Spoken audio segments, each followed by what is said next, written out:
আজকে আমরা বাণিজ্য মেলায় এসেছি, তাও আবার পরিবারের সবাই মিলে। তাহলে আমরা কতটা মজা করব। মেলা মানেই হলো ঘুরবো ফিরবো খাবো নাগরদোলায় চড়বো। আর নাগরদোলা ছাড়া কিন্তু মেলা অসম্পূর্ণ।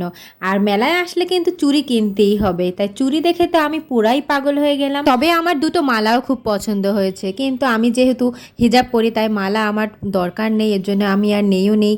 আর দেখেন বাচ্চারা কতটা আনন্দ সহকারে এই সব আইটেমে চড়তে ছিল। আর প্লাস্টিক আইটেমগুলোও খুব ভালোই ছিল, কিন্তু তবে আমাদের বরিশালে এইগুলো সবই পাওয়া যায়।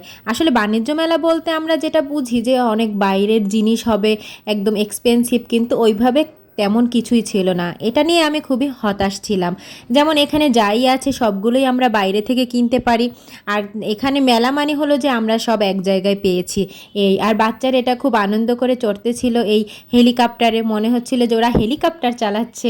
আমারও খুব চড়তে ইচ্ছে করছে, কিন্তু যেহেতু আমি বড় হয়ে গেছি তাই তো আর আমি চড়তে পারবো না। আর আমি এটা অনেকক্ষণ দাঁড়িয়ে দাঁড়িয়ে উপভোগ করলাম, আর দেখলাম যে সবাই ঘোড়ায় চড়ছে।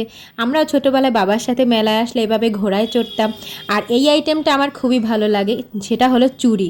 সবটাই এত সুন্দর করে চুড়িগুলো ডেকোরেশন করা হয়েছে যা দেখলে তো মাথা ঘুরে যাবে।